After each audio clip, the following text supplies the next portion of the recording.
Hello. Can you hear me? Is this good? Hello.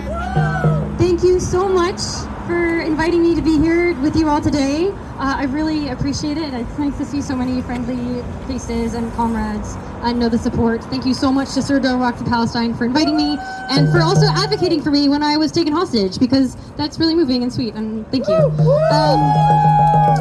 So a bit about me is that I, before everything and as an activist, I was a land defender. I was present at Ferry Creek. And I'm really inspired by Indigenous land defenders. And so with everything that was happening with the genocide in Gaza, I very much see it through the lens as a land defender of, like, okay, primary resources are involved. And I'm always critical of, like, who's getting, who gets control of the land, who gets first dibs on these resources, and who's suffering. And in all of this, does my country benefit in forgetting? And with this, it was, of course, Palestinians. So that was my framework coming into it. And watching everything. And before this, I was working at a legal nonprofit, which is just supposed to be provincial, but we would get calls and cries out from people, like literally from Palestine, or from people trying to get their loved ones out of Palestine, or people in Iran. And I remember thinking, like, okay, I can't help them because our lawyers are only trained in BC laws. Wait, but I could actually help them if I'm just in a different position. I am a sailor. I grew up sailing here. I was born in Vancouver, but I went to school out in White Rock in high school. So it was in Crescent Beach that I learned how to sail and how I became, helpful for this cause. And when the previous flotilla mission was happening in the fall of 2025, I was wondering, like, what are they looking for someone? And I read their online forum, and I was like, oh, me. They're looking for me. I have, frontline activist experience. I am a sailor. I can help in those ways. And so when the mission opened up, or the applications opened up for the upcoming flotilla, or the one in the spring, I just kind of kept knocking, and they said yes. As soon as I got that yes, I was like, I gotta quit my job, because there's a lot of variables that come into this. I was in my job for 2 years, and the first person I told was my coworker, and we'd never talked about it before. And my resignation, she came in to talk to me. And I was like, it's like I'm happy to speak about it. And she was worried that I was overwhelmed by the workload or something, or all those things. And I didn't know this, but I told her, I'm going to be on the flotilla to Gaza. And she told me, this is actually a cause that's very dear to me, because I have Palestinian family, and I literally had an aunt die because the blockade stopped medication from coming into the country. And that just immediately opened doors, because all of a sudden people in my life didn't talk about it. And now they did, and there was just this person that I worked with for 2 years, I had no idea, while the genocide was raging on, that she was quietly losing family members. And that's kind of been one of the big changes since going on the flotilla, is how many people now kind of open up to me about their connections to it. And it's also made me a lot braver about talking about it, because you really don't know until you make your leanings clear. And thank you everyone for making your leanings very, very clear. So I got to Ajaccio, which is in France, on the island of Corsica, and I was there to help fix up the boat. So everyone has a very different flotilla experience. What was unique to mine is that I covered one boat through its entire flotilla lifespan. So I helped fix it up. I met all the people who helped get it ready. One of the people who helped out on the boat to set it up was a refugee, and he was excited to help with the boats because he really cared, but he also wasn't allowed to sail on the final part of the mission because as a refugee he doesn't have any embassy that could advocate for him. So that was something that came up to me as well, of to be there's a ton of people who are actually part of the flotilla in very important ways, but it's not everyone who gets to sail on the final part, because a lot of them, it's like they would disappear if they did. Another thing that came up too before this mission, which I'm sure a lot of you know about, was that there was the death penalty law that was passed in Israel in, I think, April or in the spring before. And so a ton of the Palestinians who were supposed to come on the mission, so literally the cause for Palestine, were now advised not to, because now they face the risk of being killed because Israel is obscene. So so there was a lot of switch. Shame, total shame. And this is another thing too. So someone who was supposed to be on my boat, one of the original people that was supposed to be on my boat, while we were like a couple days before we got attacked, she had a 38th family member die due to the genocide. It was just very present as we were going on there. So we go on the boats. we get on Ajaccio, we go down to Syracuse, and just a bit of like what was the the mentality before this mission, because every mission is a little different. Because the one in the fall, there had been 40 boats, and 2 had actually got close enough to Gaza's shoreline. With this one, the mentality was, wait, okay, if we get a lot more than 40 boats, maybe we're gonna actually make it. So the goal was to get over 100 boats. They didn't get that many, but there was like at least over 70 at a certain point. And we were like, okay, if we have that many boats, like we're gonna be able to get it. So there was a ton of boats, and it has been the largest flotilla. But what happened was, the chunk of one of the fleets in the flotilla, there's the 2 organizations, Global Samud and Freedom Flotilla Coalition. The Global Samud, the large chunk of their fleet, they went kind of earlier than my pod and my boat and the boats that were in my pod, to kind of build awareness about what was happening and to like bring more attention to the cause. And they got attacked on April 29th, 600 nautical miles away from the shores of Gaza. So that's about 1,100 kilometers. It was like right outside, the closest landmass was Greece. So it was right in the middle of the Mediterranean. So very much so in international waters, nowhere near Gaza. And that during that attack, there was a new thing that came up, which was the holding boat. So Israel attacked 20 of the boats there. The ones that got away sailed away to Crete, but they took the mothership. They took a tactical boat. The ones that they don't take, they usually sabotage in some way. So they'll either sink them, or they'll dump things in the engines, or they'll like cut up the sails and stuff. And we were just waiting to see what's happened to everyone. So we'd known that they were put on a holding boat called the Nashon, which is a U.S.-built military cargo ship. Shame! Shame! Shame! Shame! Shame! Shame! Thank you, everyone. And we waited to see what was happening to our comrades. So they'd taken 180 people, and we didn't know where they were going, and we found out that they were being dropped off on the shores of Greece. The majority of them were being dropped off on the shores of Greece, and we weren't too sure if this was like a lesser evil, because we'd already known that, when previous participants had been dropped off on the shores, or had been dropped off in Ashdod, that they were treated cruelly.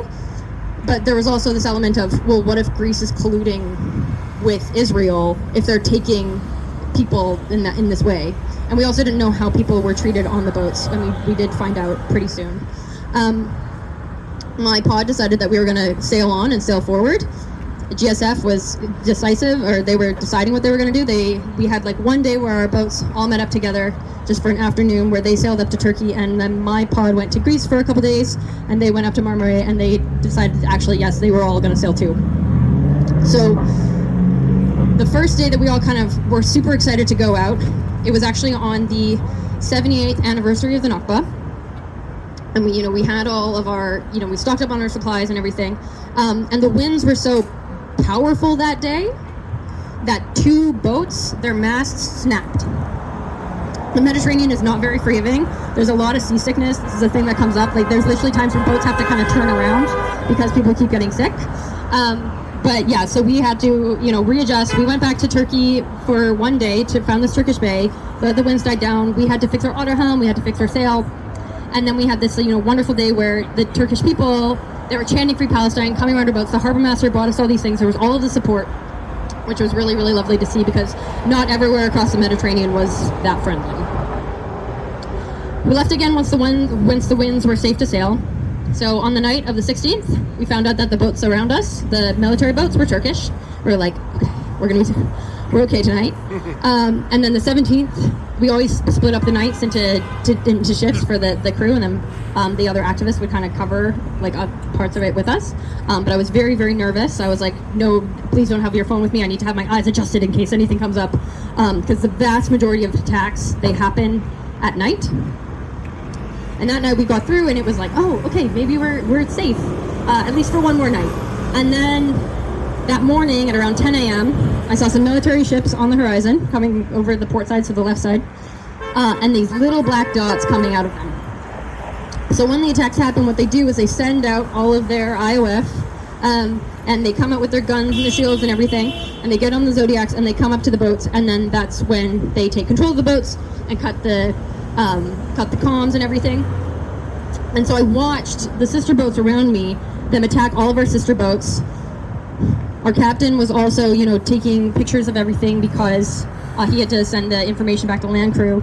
And just by fluke, they didn't come to us. Instead, they went to the middle of the fleet instead, the rest of the Zodiacs, because I think there was like 52 boats of ours, and there was a limited number of Zodiacs. So we were like, okay, we're going to keep gunning it to Gaza, and we'll see what happens there. So that's what our boat did. And their military ship, or one of them, came up to our boat, and this was very surreal. They came up to our boat and they circled around us to create major, massive waves to kind of disrupt us. And they had all of their soldiers like standing at the bridge, like looking down with their like eyes crossed like this. And we were like, this is like, we're just a small sailboat. Like, this is a sailboat filled with 8 people, like a huge chunk of, so it's just very strange behavior for them to do. Anyways, they go back, they go to the center of the fleet, and my boat just, we just revved it for Gaza. Our boat, just before 9 p.m., there's lots of drones heading up and lights kind of coming towards us, so we got ready. And we'd known, this was the most likely scenario, but our boat had decided that we were all going to be up in the cockpit if it did happen, and stay calm there instead of inside the cabin, because on previous missions, they've actually thrown tear gas into the cabins, and we were like, okay, we're just going to, be up with it. They came up onto our boat. They took command. They took over everything. We were all, trying to, stay calm.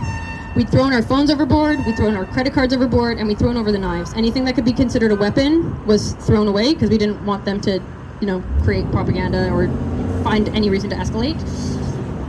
And then what they did after taking control of the boat was they made us sit on the bow. So they, patted us down. So we only had we were only allowed to keep our medication if we had it, like our glasses or anything. And our passport, and they made us all sit up on the bow of the boat. So one of the crew guys on my boat, Olivier, who's a wonderful activist in Quebec, he's really tall and really strong, and they took off all of his outer layers, and they made him sit right directly at the bow. So for that hour and a half, when they took our boat to be heading to the holding boat, there was waves crashing over, and so he was getting absolutely soaked. I was getting somewhat soaked because I was second up on the starboard side. And I was wearing rain stuff and everything, but like the water still seeped up my shoes and my legs and whatnot. And then my boatmate, who's this really lovely woman, Violet, who is an activist in so-called Australia, she gets seasick really easily, and so she was puking over the side of the boat.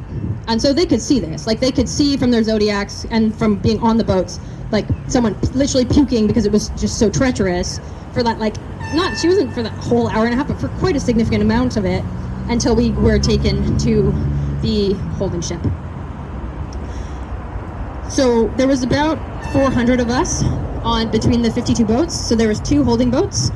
I was taken onto the Nashon, the one that was used in the previous attack on the 29th. And both of them were bad. The boat that I was on, that had 184 people held hostage, my boat was the one where all of us were tortured and beaten. So they bring us onto the boat, and they immediately pinched me down at my neck and pulled me about 10 feet and then pushed me to the ground. They cut off my personal flotation device, and then while they were ripping it off, so came off my toque and my glasses, and I was like, my glasses, and then they just kicked them even further. What they did after that is they took off my outer layers, so I couldn't keep my raincoat, I couldn't keep my outer fleece. They would have taken my sweater, but luckily I didn't have a tank top underneath. I bring that up because the conditions would have been a lot worse for me for the next couple of days if I had just a tank top. I'll explain why. So they took off all my outer things, they cut off my jewelry and everything, and then they took my passport. They gave me a wristband that said 130 because I was the 130th person that they'd taken that day.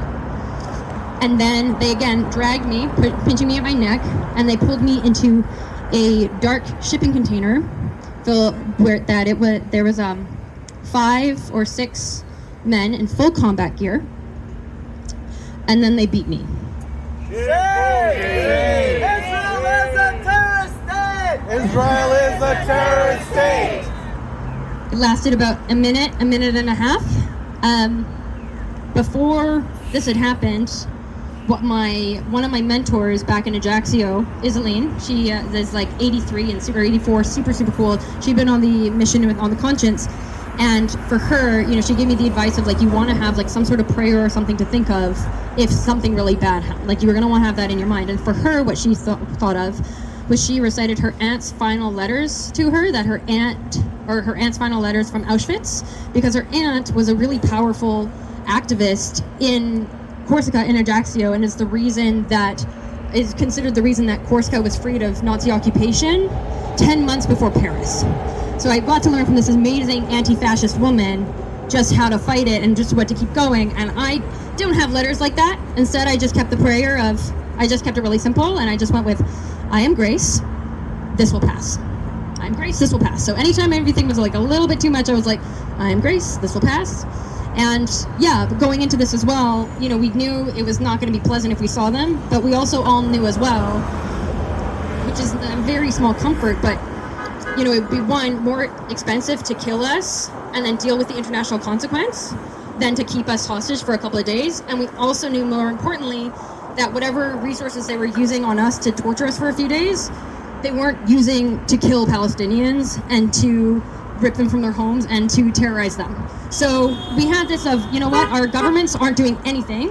Are literally that was one of the reasons I came out too, is I was like, Canada is still making money off of this. Like, this is gross, this is awful.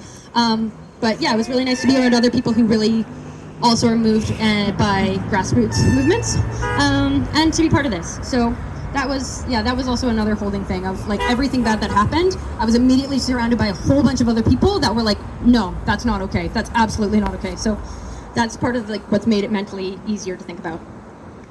I'm pulled into this dark shipping container, and they beat me for like a minute and a half. I yelped once at a hard hit, and then I was like, they're gonna take pleasure out of this. Don't make any more noises. And then they grabbed my breast, pulled it down, and they said, welcome to Israel, bitch. And then they chucked me into a courtyard surrounded by other shipping containers. I was... Israel is a terrorist state! I was obviously pretty frazzled when I came out, and I was greeted by a very lovely medic from Sri Lanka, and she kind of told everyone to stay back. She said she was like, she's traumatized, stay back. I was like, I don't want to agree, but I don't want to speak at all. And this is where things also get worse too, because, as much as I had been in there and that was not great, after that I listened to all of the rest of my boatmates get beaten, right? And if someone was in there for longer than me, they were getting tortured for longer than me, if that was happening. And like other people, we could hear them getting tasered. We could hear people screaming, crying out in pain. There was a guy later on who was being beaten so terribly that we all started chanting, shame, shame, shame, shame, in the courtyard so that he would feel less alone and hopefully it would subside it. And also, I was number 130, which meant that everyone who'd been captured earlier on in the day had already been through that process.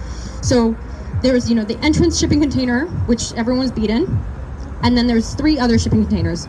And one of them, the medics who were hostages, had already turned it into kind of a makeshift hospital, because sure enough, they had beaten a lot of people really, really terribly to the point of fracture.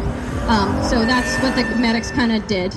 We weren't given any proper medical gear within it. So when I looked into the medical shipping container, which is where I slept my first night near the entrance,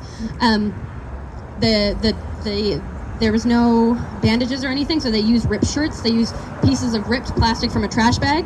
The food that we were given was one trash bag filled with French bread and pita bread, and then there was a couple of containers that had water bottles in them as well. So there was also, they used cardboard and stuff as like medical gear, which was just, it was a lot to see. Shame. Israel is a terrorist state! Israel is a terrorist state! So after that, I kind of went to bed and I left my shoes and socks on because they were all wet, and I was like, well, they'll dry out. And that was not smart because I was so cold. My boatmate, the one who had been puking, she kept me warm. She gave me her shoes and she held me until the sun came up. But that was like, yeah, that was one time where I was like, she said I looked like a ghost later, but she kind of kept it to herself. And when the light kind of came up with the daylight, I could now see more into the medical shipping container, the hospital shipping container, and it was predominantly Arabic men who'd been beaten to the point of fracture. Like that was it. So they're very racist. Later on that day, I was able to speak with, or like kind of in that morning, I was able to speak with another Irish activist, and she told me that when she was first brought on, one of the IOF soldiers dragged her to a bunk room and threw her down on a bed, and so she screamed, "Female!" And they were kind of startled, and then a woman IOF soldier came and wasn't like surprised, and then brought her back to our concentration camp. But that was kind of a fear that was always there of like, oh gosh, what's happening? And we'd also known too that on the attack on the 29th, that people had been significantly injured. We knew that there was at least 3 rapes. And we'd also known that one person had been beaten so intensely that they had had permanent brain damage.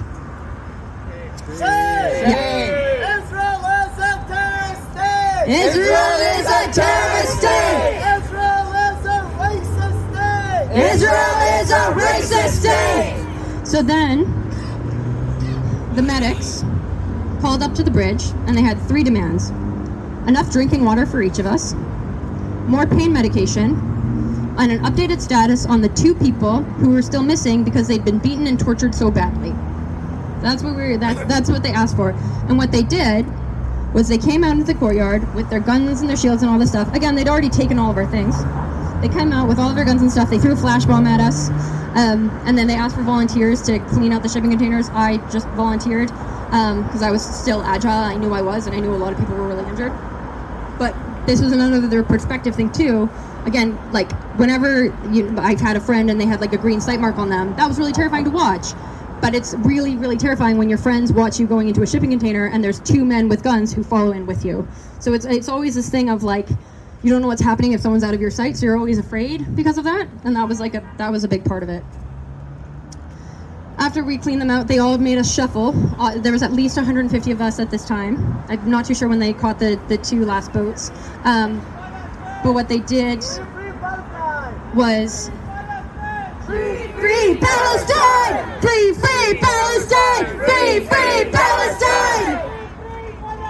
Free Palestine! So, yes, what they did after that was they made us all shuffle into one shipping container. Something about the shipping containers too is they were raised on slight blocks. And whenever we tried to look under them to see like where we were, if there was any landmass or anything, they would shoot at us with rubber bullets. So we couldn't do that. They pushed all of us. They made us all go into one shipping container. We asked everyone who was at the entrance to kind of bend down a bit so that more fresh air could get in, because it was a lot. That's a lot of people in one container. And then they flooded the courtyard with seawater for 30 minutes. At that point, my body was like, I need to go into battery saver mode. I don't know how many more days I have of this. But I think they flooded the courtyard again. I'd had, kind of big headache and whatnot. And then there was the volunteer hostages going around getting the numbers of everything. So at that point we knew on just our boat, not both of them, but just our boat, that there had been at least like 35 fractures, at least 5 head injuries, multiple eye injuries, multiple ear injuries, multiple people who'd been denied their insulin. I remember someone asking how many, was anyone here sexually assaulted, and at hands going up. I didn't list myself, which is kind of like, yeah, because the immediate response was like, oh, I wasn't, raped like someone else. Like it just, but that was that was another thing too, is like watching the numbers kind of come up as they did. And then, yeah, so we got the kind of numbers so that we could remember them, so that when that information was passed on to the embassies later, we would at least have it. Someone asked, like, what about the tasering? Because one guy, his back had been tasered so intensely that it looked like a checkerboard. But yeah, they were like, we're gonna be counting those numbers later. And also, 2 people got injected with unknown substances. 2 people got injected. We still don't know what it was. We still have no idea what Israel decided to just inject them with. Someone was also sexually violated with a gun. This was just play for them. This was just play. So the second day passes, the second night goes by. Anytime we go to the washroom in the middle of the night, they always have at least 2 sight marks on us. Again, like, who makes this decision? Like, who is like, yeah, you know what, make sure every time they go to the washroom they need that. They didn't give us enough toilet paper, there was no hand sanitizer. There was one guy, I remember, he like going to the door and there was a dozen on him just for fun, and so he was like, I'm gonna stay inside. And then there was the morning of then the third day. And one of my boat mates, she was down to just a tank top, so I was lucky that I had a sweater so I could, use it when it was really cold at night, have this pillow, all those things. She had just a tank top, so the conditions were a lot harder for her. She had a seizure because the living conditions were so terrible. And I remember, because her body was always warmer, so for the weeks leading up to it, whenever I was cold and on shift with her in the night, it was always her body that was warmer that I was going up to. And I just remember, like, her saying, I'm so hot, and feeling her body, and it was ice cold, right after she'd had the seizure. So, yeah, there was really not enough given, and this was just 2 nights with these people at that point. The morning of the third day, they do the thing again, where they make us all come out, throw flash bombs at us, have all their stuff, all their gear and whatnot. And this is when they strapped us and made us kneel in lines in our kind of numbers. You might have seen this on the news because a certain Ben Gavir was very, very proud of this. He wasn't the only one taking photos. He wasn't the only one taking selfies with us. A bunch of them were. They played the national anthem for like 2 hours. And this was the one again where, I was right next to my boatmates. And one, Helen, she's in her 60s. So I was like, oh my gosh, Helen, this is probably really painful for a woman in her 60s to be leaning in this way. And then the guy next to me was my captain. And they beaten him really badly. We knew he was always clutching his side. We didn't know what it was at that point. We found out later that they'd broken his sternum and he had a collapsed lung. So that entire time, when you see that Ben Gavir footage, every person had already been beaten or tortured or assaulted by the point that they were already kneeling in the sun. Israel is a terrorist state! Israel is a terrorist state! Israel is a racist state! Israel is a racist state! So after that, they make us kneel for 2 hours in the sun, and then they brought us out to Ashdod. We had no idea we were in Ashdod. And they also made us kneel again for another 2 hours in another tent. And we could hear our comrades getting beaten. We could hear kind of planes coming down. We could hear dogs barking. We hear all this stuff. And then we were brought into an atrium where they were processing us. And it was like the best way to describe it is like the worst airport security line ever. Like, because they would, take our passports. They tried to make us state that we were sailing with intent into their military zone. Only half of us got to speak to a lawyer. I got to speak to a lawyer. I felt lucky for just having, basic right in that regard. There was one guy going around, he was like pulling our zap straps even tighter, so I could see like some people's hands were totally purple. And yeah, they also made us do like a random strip search, which was really weird. And then we were taken to Ketziat, the prison in the middle of the desert. I felt lucky that I knew this because I only knew this because I got to speak to a lawyer. So I was like, okay, we're going there and we'll be there for like 1 or 2 nights. It's expensive for them to keep us. So it's like, okay, this is, going to be the final bit. We hadn't been given enough food. No one wanted to eat the bread. And they weren't giving us nearly enough water. And they really loved deprivation. So what I mean by that is when we were when I was first put on that prison van, it was, becoming nighttime, so it was getting really, really cold, and so they blasted the air conditioning. So me and the other person that was in the same cell as me, because we were shackled at our hands and our ankles, we were just holding each other for that hour and a half until we got to the prison. In Ketziat, at least for the women's side, they just had us shuffling between the different bunk rooms. Again, they really loved deprivation, so it was always, and they did this on the cargo ship too, is they would run their batons along day and night so that it would loudly echo in the shipping containers. And they would always slam things and do the other stuff and leave the lights on and all those things. So it was a lot of sleep deprivation as well. They made us switch into the prison uniforms. They took all of our stuff. And then, it was shuffling between different rooms. And sometimes they would make us also kneel in lines in child's pose between the different fake stations that they created. There was also, they took pictures of our stomachs and our backs because a lot of us had burn lines because we'd been kneeling in the sun for several hours. And yeah, it was like just really, really unpleasant. Shuffled around a lot at random, so we had no idea where we were or whatnot. And it was, again, also really scary when you didn't see your friends because you didn't know where they were at. There was one point where there was a trans man who was in our room for like a minute, and then they immediately brought him out. And so we were like, a bunch of his friends immediately started crying. Turns out he was just taken to be with other trans people. But it was like, oh, this is like so scary when you're not told anything. When like it kind of got to the super early morning, we were able to sleep a little bit in one of the rooms. When it got to super early in the morning, they brought us out to the prison vans, and again, deprivation. Now it's the morning, so the desert's getting hot. I was put into a cell in the prison van with 2 other hostages, and one was Turkish, one was American. And there wasn't enough room for all of us to sit down on the bench. So we were just playing Tetris for the entire time that we were in there, of like trying to fit our bodies in different ways, sitting on the floor, standing up and all this stuff. And we called out a couple of times for air and for water. We called out like, we need this. And this was a scary moment for me because I remember standing and I remember like having my mouth breathing at like the tiny hole in one of the grates of the prison van window and just like breathing at it like it was like a grain of, like the size of a grain of rice, and like looking down at my 2 comrades and their eyes were closed and they were sleepy, and I was just like, oh wait, we haven't had water in like at least 30, we haven't had food in at least 30 hours or 48 hours, all this stuff. And that was when I was like, I need to scream. So it was like, air, we need air. And then we all like did that for like 10 minutes to just get air, and we were kicking and screaming because this is like, for them, this is fucking play. So they finally came out, turned on the air conditioning for us, opened a little bit of the window, but it took 10 minutes of screaming for air, and then we had to do that again for water, and they brought us 1 bottle of water to share between the 3 of us. And then they drove us, they didn't tell us where we were going, but it took about like 4 hours to drive us to Eilat, the airport in southern occupied Palestine. And when we got there, they didn't actually give water to all of the cells. They only gave water to the cells that screamed loudest. So one of the elderly hostages who was in the cell next to us, she actually fainted. She had fainted from it. So there was a whole thing where they had a medic come because they had to, revitalize her. They'd also taken all the Muslim women. They ripped off their hijabs. They took off their hijabs. They literally, I think, stomped on one of their hijabs.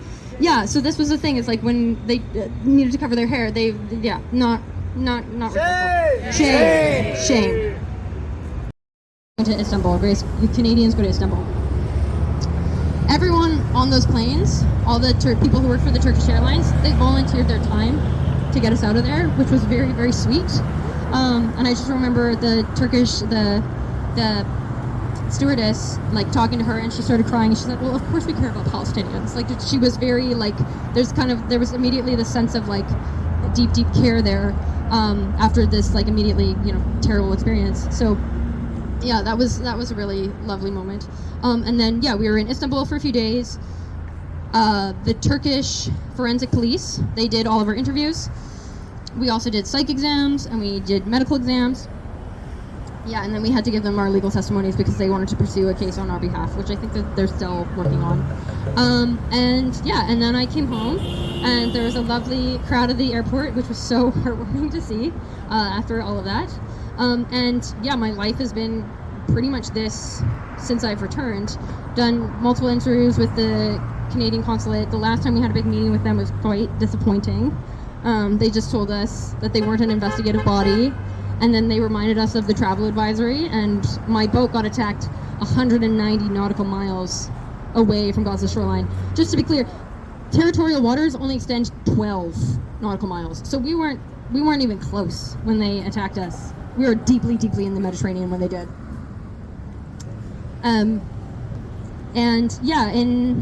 My boat had 8 people on it. So there was, I think, 4 Canadians, 2 Australians, 1 French elderly parliamentarian, and then our captain, who was Belgian. So we had 2 people who, upon we landed on my boat, who immediately had to go to the hospital. Ehab, who spoke Hebrew, he did a lot of the translating. He had asked at one point if he could give a water bottle to someone, the Ben Gavir torture thing, and the IOS soldier had said yes, and then one of them didn't like that answer, so when he was handing that water bottle to another hostage, they stabbed him in the hand. Arno had the collapsed lung. Daniela had a seizure and like a fractured tailbone and stuff. The last time I talked to Alima, she was also recovering from her injuries. Violet's been open on that she was sexually assaulted as well. So there's at least 2 sexual assaults on my boat. And that was just like one sailboat of 8, like there was 52 boats. So yeah, that was just it's one thing when it's you, it's another when it's your friends. Yeah, and that was that. So the wonderful thing about coming back has been seeing how many people also care deeply about this cause, and how many people also know, like, yeah, Israel's the asshole and Israel's the genocidal asshole in this. It's crazy just how much they've normalized it.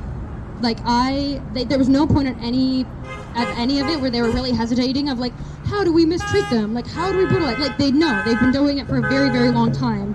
And that was just very, very clear throughout the entire thing. Other things been up to, I mean, I've been able to kind of touch base with the community here since I've come back, which has been wonderful. Yeah, I'd been kind of on the DL. I played it low before I left because I didn't want to get held up at any border. I was like, I'm going to be way more useful if I'm on a boat. But now I'm back, and it's, you know, with the flotilla, it's like, you know how I feel. Like, it's just, it's how it is. Yeah. Thank you. Welcome back. Thank you. Yeah. Welcome back. Welcome back. Welcome back. Welcome back. Thank you. Welcome back. Welcome back. Welcome back. Yeah. Thank you so much. Yeah. Yeah, so it was like, yeah, it's been kind of surreal to kind of meet more people and learn more. And yeah, they're awful. They're absolutely awful. There was of the 420 people, I think I mentioned that only 5, I might have mentioned this, only 5 were actually Palestinian. So they would have had to have, you know, kept it very much on the down low that they were Palestinian. And they would have had to have a passport of a country that was like allies and buddies with Israel. One of them, when they were beating him, they asked him if he was Palestinian, and he said, "I wish," and then they just beat him harder. They just, like, yeah, so just a thing to know.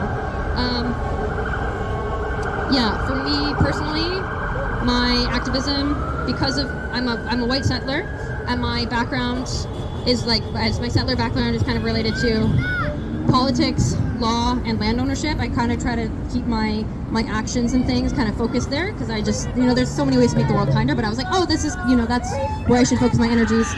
So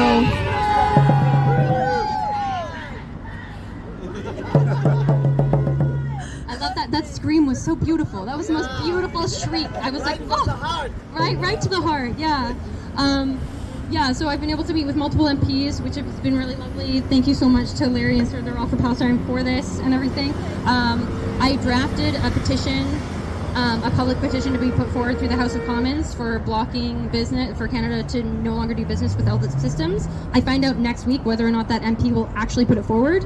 I got enough signatures that they can table it, so I'm like, oh, I don't know, the House reconvenes later, but like for me, like the arms embargo is the major thing. Like I could do as much as I wanted, but if we're still making money off of this, it's like, yeah. So that's one of the things. And then, yeah, it's been lovely. Thank you so much, everyone, for standing and listening for a long time. I realized I went over 8 minutes, but I felt like it was important to get into the details. So thank you so much, everyone. Welcome back. Welcome back. Welcome back. Welcome back. Welcome back. Welcome back. Welcome back. Welcome back. Welcome back. Welcome back. Yeah, and I'm still, you know, connected to the flotilla. I'm still connected to other activists. It's been very cool to like learn the kind of similar things that are happening in other places and how activists are kind of pushing things forward with their own countries and legally and trying to challenge Israel and its genocidal state.